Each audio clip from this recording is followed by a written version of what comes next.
ये अभी ये देखें कि if we have two points, so point A and there is another point M which is the midpoint of AB,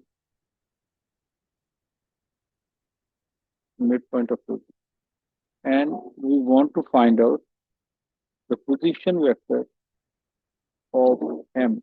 Position vector means we need OM.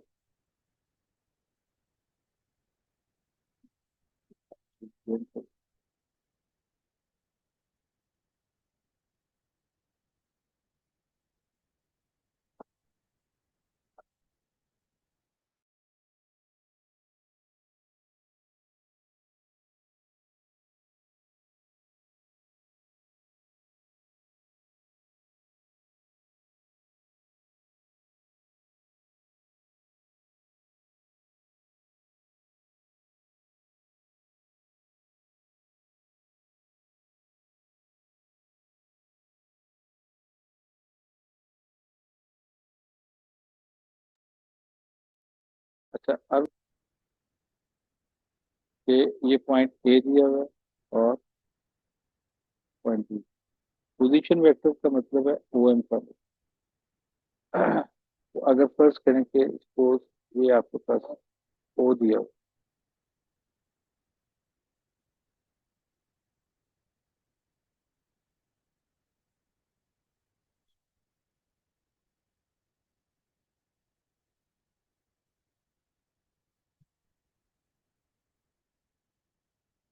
अब ये देखो ये B and we want to find out the position vector of M, यानी OM vector is required. अब इसके लिए अगर आप ये देखें तो हम इसको इस तरह से लिख सकते हैं कि ओ एम, ओ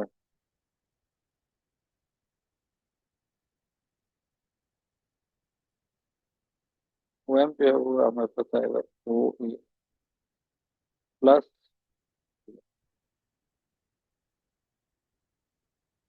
अब ए एम जो है, अक्सर बच्चे जो अगर उनसे कहा जाए ना find the position vector of M, तो वो ए एम या बी एम की तरफ जाते हैं, this is the mid point. असल में ये है कि we need the position vector of M, that is, इसको आप इस तरह से लिखें। ये देखिए ओ ए जो है, what is that, A M क्या है, it is half of A B.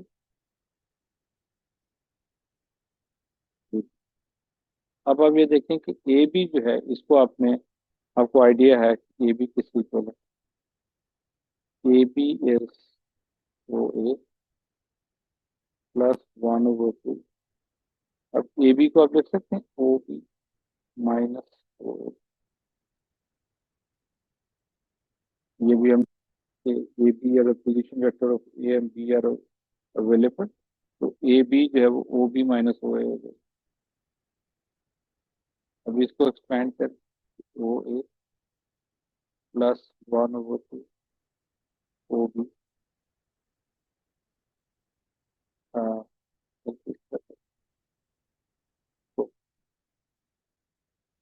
Minus one over to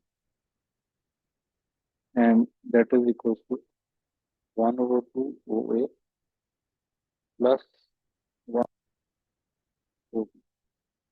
इसको जो है आप ऐसे भी लिख सकते हैं, one over two O A plus, in other words after adding the given two vectors, जिनको पोजीशन वेक्टर्स, जिनका आपने मिड पॉइंट फाइंड आउट करना है, और उसके बाद जब आंसर आ जाए तो you divide that value by, तो ये हमारे पास जो है ओ एम वेक्टर जो है का फॉर्मूला है।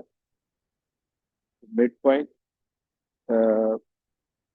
M is the mid point of A B, तो आप क्या करेंगे, वन ओवर टू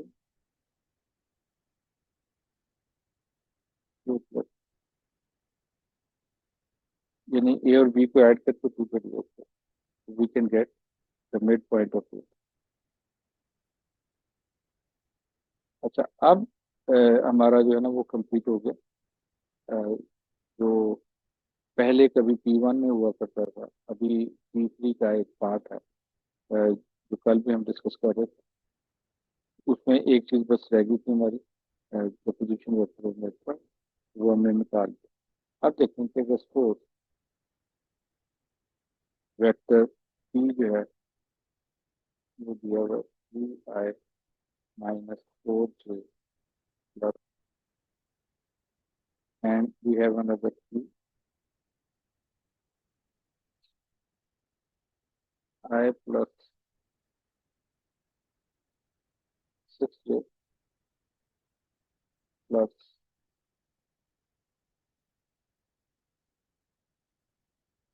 plus 9। अब ये दो वेक्टर थी।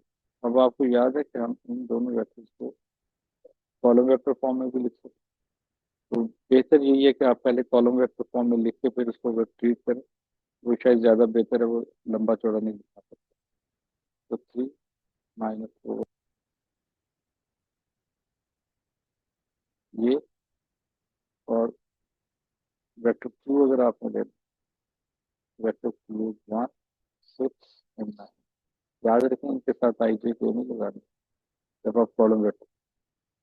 अब जो है वो कह रहे हैं कि M is the mid point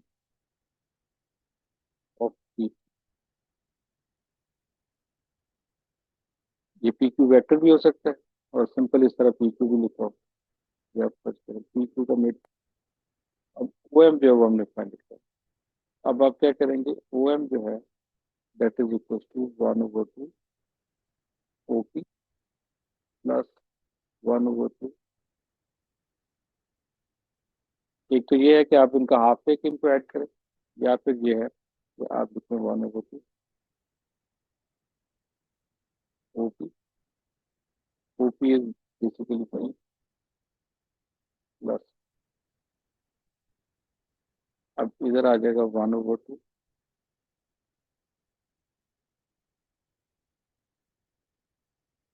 3-4 and 5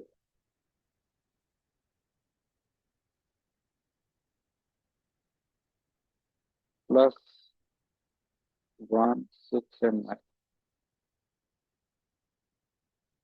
जाएगा 1/2। अब इनको ऐड करेंगे तो ये कुछ इस तरह से बनेगा, मतलब 3+1 -4+6 और 5+9। ये आएगा 1/2 4, 2 एंड 6। क्योंकि जब आप अंदर मल्टीप्लाई करेंगे तो ओ एम जो है दैट बिकम्स 2, 1। ये पोजीशन वेक्टर आया। अगर वो कहे कि फाइंड द पोजीशन वेक्टर, अब बाज दफा वो ये कह सकता है आपको फाइंड द पॉइंट एम, यानी एम फाइंड कर पॉइंट। तो फिर आप क्या करेंगे कि इसको पॉइंट फॉर्म में इसी तरह लिखेंगे 2, 1। ये पोजीशन वेक्टर है, ठीक है। इसको आप इस तरह भी लिख सकते हैं, और अगर उसने आई जे के में मांगा हुआ है तो आप उसको 2i+2+7, ये 1। लेकिन अगर उसने कहा हुआ पॉइंट फाइंड आउट करें, पॉइंट फाइंड आउट, तो ये जनाब मिड पॉइंट का हो गया मसला। अच्छा, अब इसके बाद जो है हम थोड़ा सा आगे की तरफ चलते हैं। अब ये देखें कि हमारे पास एडिशन हमने सीख लिया, एडिशन, सब्ट्रैक्शन, स्केलर मल्टीप्लिकेशन। अब ये है कि if we are going to multiply the two vectors like A and, आप इन दोनों वेक्टर्स को आपने मल्टीप्लाई करना। अब there are two ways to find out the product. One is the dot product,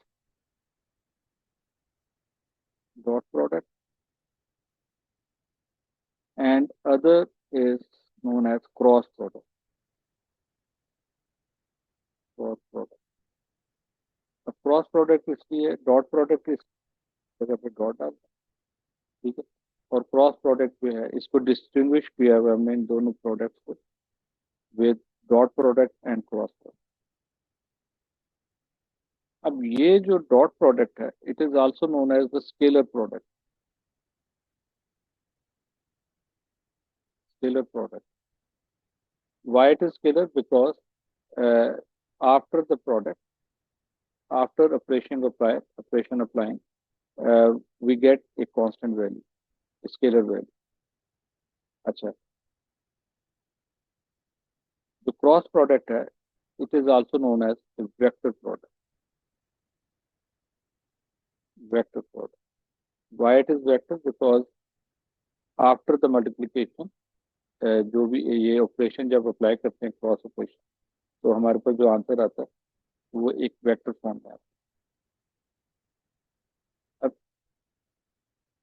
basic इनका है मेट्रिकल वे में, अगर आप देखें ए डॉट बी जो है, ए डॉट वो हमारे पास होता है A modulus B cos, there is theta यानी एंगल। एंगल जो है basically it is the angle between the two vectors A and B, जो इनकी डाइवर्जेंस होता है। ये अब आपको हमने लास्ट टाइम डिस्कस कर लिया, तो आपको आइडिया होगा। दिस इज, अब इधर अब ये देखें कि हम if A and B are parallel mean angle between two vector if theta is zero, इसका क्या मतलब होगा? A and B are parallel vector. तो ए डॉट बी जो है ये आ जाएगा A is equal to A modulus B modulus cos 0।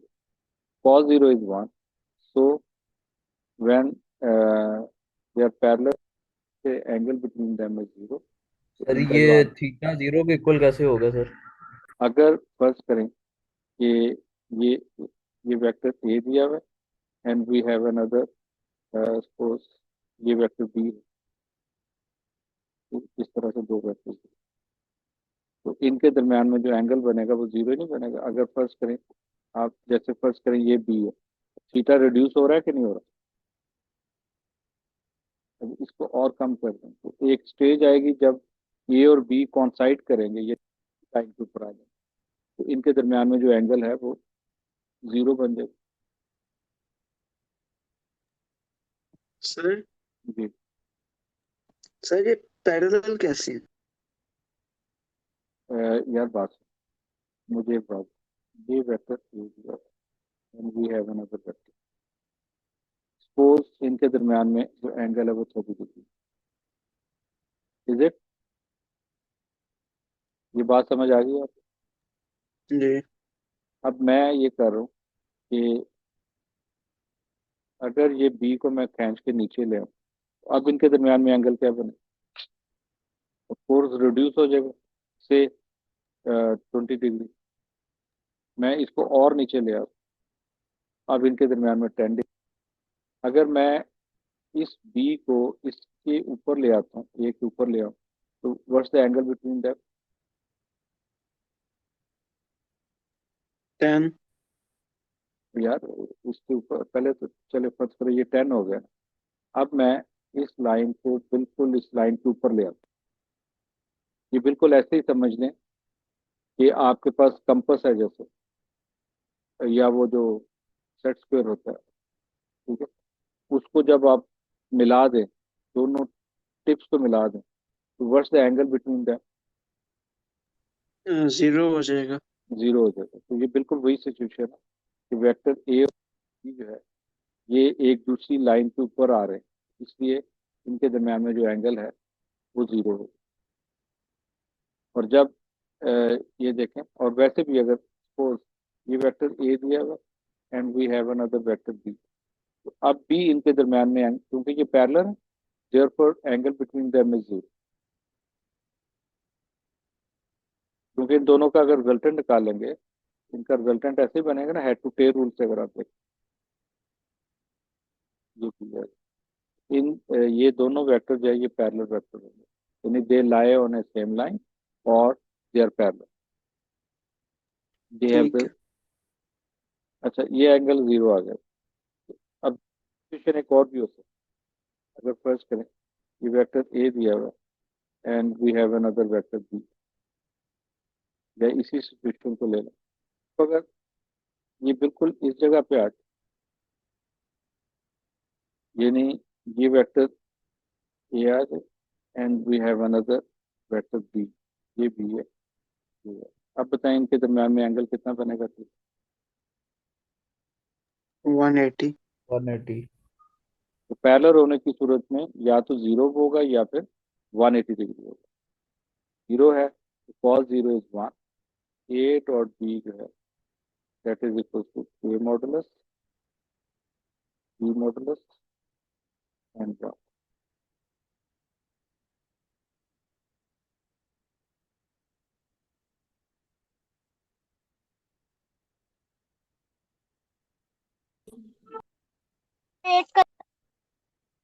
अच्छा,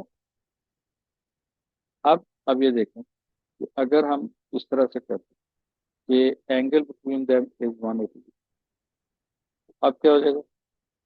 ए dot B is equal to A modulus B modulus cos one. इसका मतलब है कि ए डॉट बी जो है वो हमारे पास माइनस बी मॉडुलस। इनका जो प्रोडक्ट है ए डॉट बी का, if A and B are have 180 degree angle, ये माइनस आ जाएगा इनके प्रोडक्ट्स के दरम्यान। लेकिन अगर जो है इनके दरम्यान में जीरो है तो आप सिंपली इनके जो मॉडुलस मैग्नीट्यूड जो है उनको उनका प्रोडक्ट है। तो अब लिखें, if A is parallel to B then A dot B जो है वो हमारे पास प्लस माइनस, पैरेलल का मतलब वी हैव नो आइडिया, इनके दरम्यान में जीरो एंगल है, ये 180 डिग्री, ये प्लस माइनस, ये प्रोडक्ट्स का प्रोडक्ट ले लें, ठीक है, और उसके साथ प्लस माइनस लगा देंगे if you are not sure about the sir value. Parallel में भी तो थीटा जीरो है। वही बात है ना, लेकिन 180 में भी, सॉरी 180 डिग्री। अब ये देखो ना, अगर एक वेक्टर ये दिया and we have another vector, ये वेक्टर ए है, ये वेक्टर बी, इनको अगर आप हेड टू टेल रूल से ज्वाइन करेंगे, ये कुछ इस तरह की सिचुएशन है, ये बी आ जाएगा, ये ए आ जाएगा। जी सर। तो इन बोथ केसेस अगर वो पैरेलल है तो एंगल या जीरो होगा, थीटा इज, और थीटा इज 180। अगर उसने ये आपको क्लियर नहीं, उसने ये कह दिया कि ए अलोंग बी है, ठीक है, तो या ए पैरेलल टू बी है, तो डजंट मीन कि इनकी जो डायरेक्शन अपोजिट भी हो सकती है। इसलिए जब आप ये क्लियर ना हो कि A and B are they have the same direction, तो तब आप जो है ना वो प्लस माइनस नहीं यूज करते। अगर सेम है तो फिर यूज नहीं करते, लेकिन अगर क्लैरिटी नहीं है तो then we have to put plus minus sign. Clear हो गया? जी सर। ओके। अच्छा, इसके बाद अब ये देखें, if the theta is 90 degree,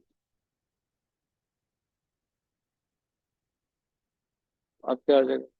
ये dot mean is perpendicular to B, ये जो है वो बी के ऊपर परपेंडिकुलर है, यानी कुछ इस दे हैव 90 डिग्री, ये वेक्टर ए है first, and this is vector B, B are perpendicular.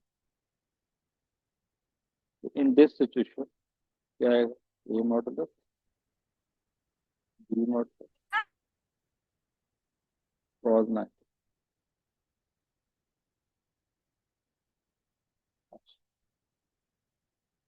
अब कॉस 90 किसके इक्वल होगा? कॉस 90 जीरो, ये cos B is equal to A modulus B modulus, ये जीरो आ जाएगा।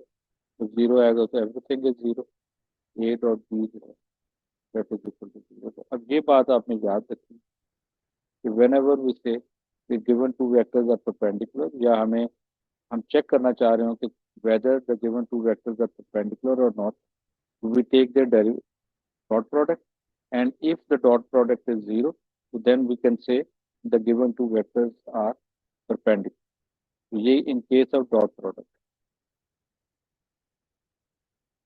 अब हम अ, देखते हैं कि अगर फर्स्ट करें तो ये डायमेंशंस की बात बताता है। ये एक्स एक्स, वाई एक्स, आई जी। अब मैंने आपको बताया था कि जब भी डायरेक्शन वेक्टर होगा या यूनिट वेक्टर होगा, हम नॉर्मली उसके ऊपर कैप आते हैं। ये एक्चुअली ये ऐसे है सर कि सर ये कैप कब डालते हैं? जब आपका डायरेक्शन वेक्टर हो और उसका मैग्नीट्यूड वन, यानी कोई भी वेक्टर जो डायरेक्शन वेक्टर के तौर पे लेते हैं।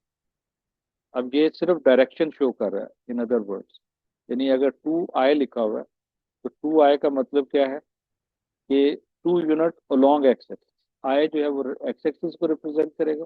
ये कन्वेंशन है इस चीज के ऊपर, आई जे के ऊपर ऑल ओवर द वर्ल्ड ये कन्वेंशन है। तो we consider I as cap का कैप डला हुआ वेक्टर के तौर पे आपने लिया हुआ। तो इसका मतलब ये होगा two unit along X axis. और अगर जे है, फर्ज करें टू जे, इसका मतलब है along Y axis two unit plus four K. इसका मतलब है कि ये जो पॉइंट है, आप पहले अलोंग एक्स एक्सिस टू, फिर आप वाई एक्सिस पे ऊपर टू यूनिट आएंगे, ये मीट किया। अब आप इसके ऊपर फोर यूनिट ऊपर जाएंगे, बिल्कुल ऊपर वर्टिकल ऊपर, यानी ये 90 डिग्री एंगल, ये 90 डिग्री। तो ये आपका जो है ना वेक्टर पर। तो बहरहाल अभी हम बात कर रहे हैं आई जे के। अब मुझे ये बताएं, अब मैं लेना चाह रहा हूँ आई डॉट आई। अब मैं शायद कैप हर जगह पे यूज ना कर पाऊँ, तो आप लोग अंडरस्टूड है कि ये यूनिट वेक्टर है। आप जब अपने क्वेश्चंस में सॉल्व करें तो ट्राई करें कि इनके साथ आई जे के ऊपर कैप। अब मुझे ये बताएं कि आई डॉट आई, इसके दरमियान में क्या, what is the angle between that?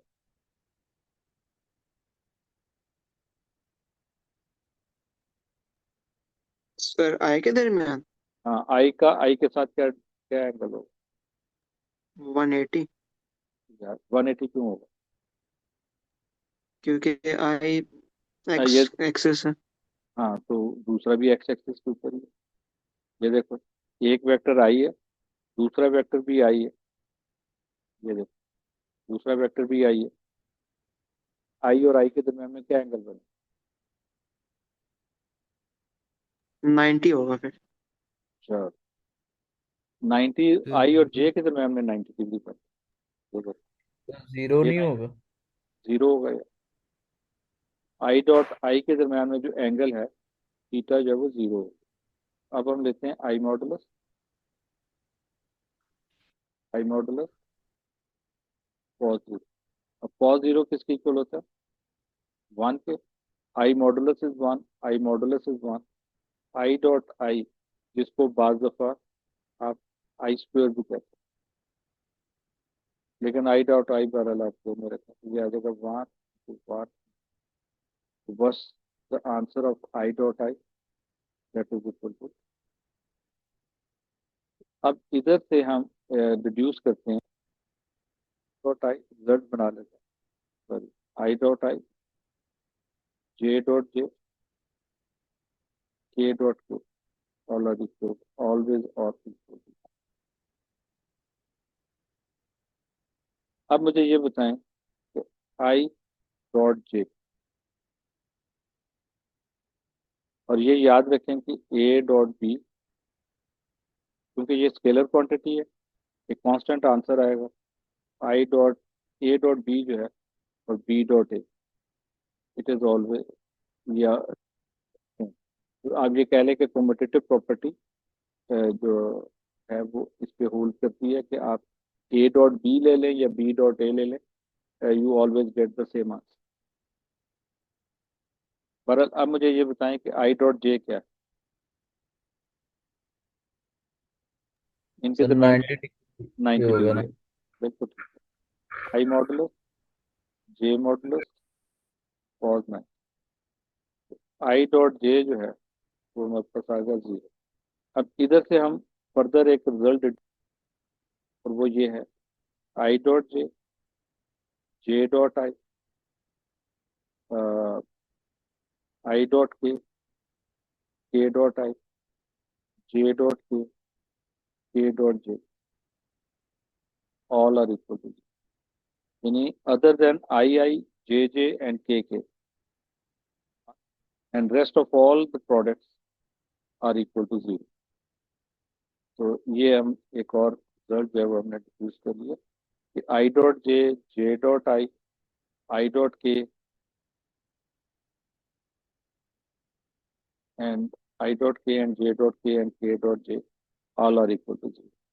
अब हम कार्टेशियन प्रॉपर्टीज का फर्ज करें। We have vector a one, a one i plus a two j plus ए3, and we have another vector b, b1i plus b2j plus b3। अब मैं इनका डॉट प्रोडक्ट लेने लगा। अब ये अभी हम रिजल्ट डिड्यूस करना है तो इसलिए कंप्लीट प्रोडक्ट लेंगे। ये देखें ए dot a1i plus a2j plus a3j dot b1i plus b2j plus b3। अब इनको जब आप प्रोडक्ट लेंगे a1 b आई डॉट आई, क्योंकि अगर फर्स्ट करें इधर आपको दिया होता 2i plus 3j plus 4j, और इस तरफ जो है ना डॉट प्रोडक्ट में 5i माइनस 6j प्लस 8, अगर ये दिया हो, जब हम इनको दोनों को मल्टीप्लाई करते हैं 2 × 5 10 हो जाता है, क्योंकि ये तो ऑब्वियस है इनका न्यूमेरिकल प्रोडक्ट। अब जो असल में जो डॉट प्रोडक्ट आएगा वो आई और आई के, वो हमने a1 b1 आई डॉट आई, a1 b2 आई डॉट जे, a1 b3 आई डॉट के,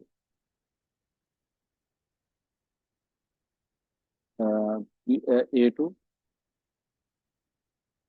b1 a2 b1 जे डॉट आई,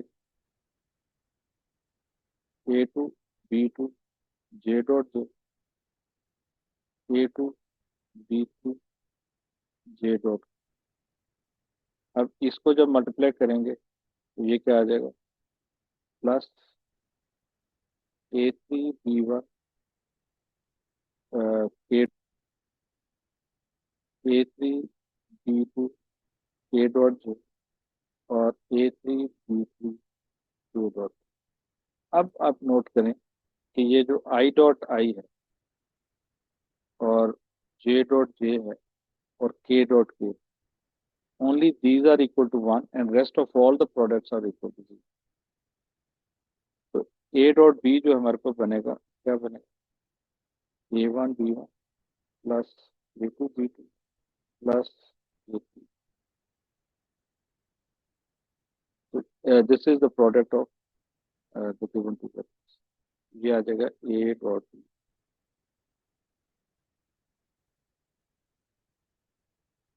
ये इसकी तरह। अब जैसे अभी हमने ये वाले लिए, अब हम देखना चाह रहे हैं कि what's the dot product of this. तो बजाय इसके कि हम सारी प्रोडक्ट को परफॉर्म करें, हम इसको अगर ऐसे इस तरह भी अगर आपने लिखना है तो आप क्या करेंगे, सिर्फ आई वाले को आई से, जे वाले को जे से, और के वाला जो है उसको के से मल्टीप्लाई करेंगे, दैट्स इट। और जो उनके साइंस वगैरह आ रहे होंगे वो लेंगे और आंसर। दूसरा जो बेहतर ये है कि आप इनको कॉलम वेक्टर फॉर्म में लिख लें, वो आपको जरा आइडिया रहेगा कि कोरस्पॉन्डिंग है इनका प्रोडक्ट। टू 3 and 4, ये डॉट डालें, ठीक है, और ये आएगा 5। अब जब आपने इनका प्रोडक्ट लेना है तो अब ये देखेंगे, अगर फर्ज करें कि इस जगह पे 0 हो तो वो चीज़ फिर एलिमिनेट हो जाएगी, 0 हो 10 - 18 प्लस 42, 42 में से माइनस करो जरा कितना, 24 आए थे, देखें कितना आएगा, 20, बताएं कितना आ जाएगा। Sir 24। Are you sure? A dot B are, ये 24 आर। अब इधर आप एक और चीज देखें, ए डॉट बी जो है that is equal to A modulus B modulus cos. अब अगर वो ये कहे, हमने ये तो प्रोडक्ट तो निकाल लिया, अब हम ये देखना चाह रहे हैं कि what's the angle between the given two vectors. तो क्या करेंगे, क्या ऐसे लिख सकते सर हैं? सर ये ऊपर हमने जो 24 निकाला है, जी जी। सर ये इसके अंदर तो वो कॉलम वेक्टर के अंदर नहीं आना था आंसर, ये माइनस और प्लस करना, ये हमें कैसे पता चला? देखें, ये हमें ऐसे पता चला, ये भी हमने क्या किया, A1 B1 सिंपल प्रोडक्ट लिया ना हमने। जी सर। और मैंने आपको एक बात और भी बताई थी कि ए डॉट बी जो है this is the dot product and it is also known as the scalar product. Scalar product इसलिए कहते हैं क्योंकि इसका एक स्केलर क्वांटिटी आती है, नॉट एज ए वेक्टर। जब हम क्रॉस प्रोडक्ट लेंगे तो क्रॉस प्रोडक्ट जो है that is the vector product, उसका आंसर वेक्टर। क्लियर है ये बात मतलब? सर यानी उनका जो मैग्नीट्यूड होगा, मुझे ये माइनस और प्लस वो उनके मैग्नीट्यूड की वजह से होगा। हाँ मतलब ये देखो ना, ये -6 है और ये 3 है, तो व्हाट्स द आंसर, -18। माइनस, वैसे प्लस ही होना, ठीक है। हाँ वैसे तो प्लस ही है ये, ठीक है। Because of the their sign जो है ना, वो उसका आंसर नहीं पता, यानी करना है ऐड ही है आपने, लेकिन बिकॉज ऑफ देयर साइंस वो प्लस करें, दैट इज। ठीक है सर। अच्छा, अब ये आ जाएगा जी, ए डॉट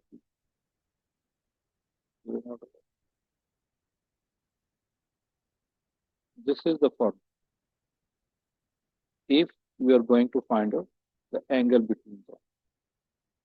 तो अब जो है ये देखो, ए डॉट बी हमने निकाल लिया, अब हम देख लेते हैं व्हाट इज ए मॉडुलस।